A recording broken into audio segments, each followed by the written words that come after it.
আর কিছুতে বিশ্বসেরা হোক না হোক, জালিয়াতিতে বিশ্বসেরা বাংলাদেশ না, একথা আমরা বলছি না। বলছেন সে দেশেরই অন্তর্বর্তী সরকারের প্রধান উপদেষ্টা মোহাম্মদ ইউনূস। বাংলাদেশে এখন বইছে ভোটের হাওয়া। আগামী 12ই ফেব্রুয়ারি জাতীয় নির্বাচন। অন্তর্বর্তী সরকারের ইতি ঘটিয়ে ফের একবার নির্বাচিত সরকার আসবে। ক্ষমতা থেকে বিদায়ের আগেই এমন বেফাঁস মন্তব্য ইউনূসের। তবে নেপথ্যের কারণ কিন্তু অত্যন্ত গুরুতর। ঢাকার শের-ই-বাংলা নগরে মোহাম্মদ ইউনূস বুধবার একটি অনুষ্ঠানে যোগ দিয়েছিলেন।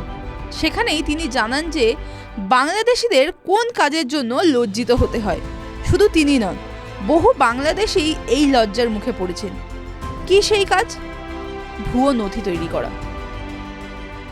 মোহাম্মদ ইউনূস বলেন, বাংলাদেশ একটা বিষয়ে পৃথিবীর চ্যাম্পিয়ন। এখন আপনাদের সকলের জানা আছে হয়তো, তবুও আমি আবার বলবো, পৃথিবীর চ্যাম্পিয়ন কিসে? জালিয়াতিতে। সব কিছুই জাল। অনেক দেশ তো আমাদের পাসপোর্ট গ্রহণই করতে চায় না। ভিসা ভুয়ো, পাসপোর্ট ভুয়ো। এখন আমরা ভুয়োর একটা কারখানা তৈরি করে ফেলেছি। বাংলাদেশিদের ভুয়ো নথির ঠেলায় বিশ্বের কাছে বাংলাদেশিদেরই মাথা হেট হয়ে যাচ্ছে বলে উল্লেখ করেন ইউনূস।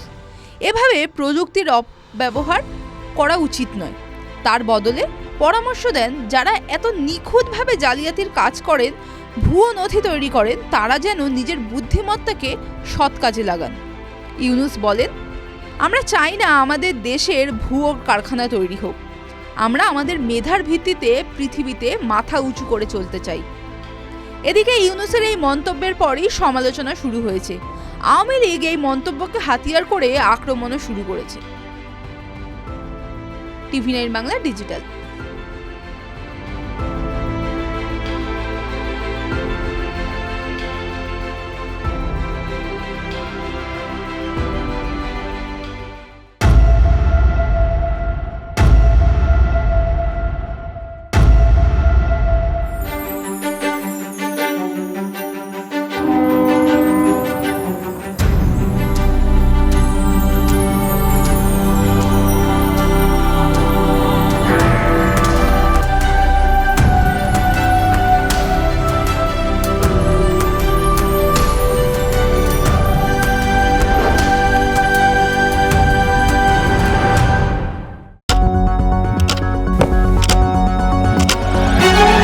রাজনীতি শুধুই কি রাজার নীতি?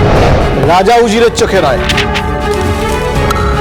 আপনার আমার চোখে সমাজের ছবি। কঠিন কথা সহজভাবে না বললেই নয়, না বললেই নয়। প্রতিদিন রাত 9টায় TV9 বাংলায়। TV9 বাংলা না দেখলেই নয়।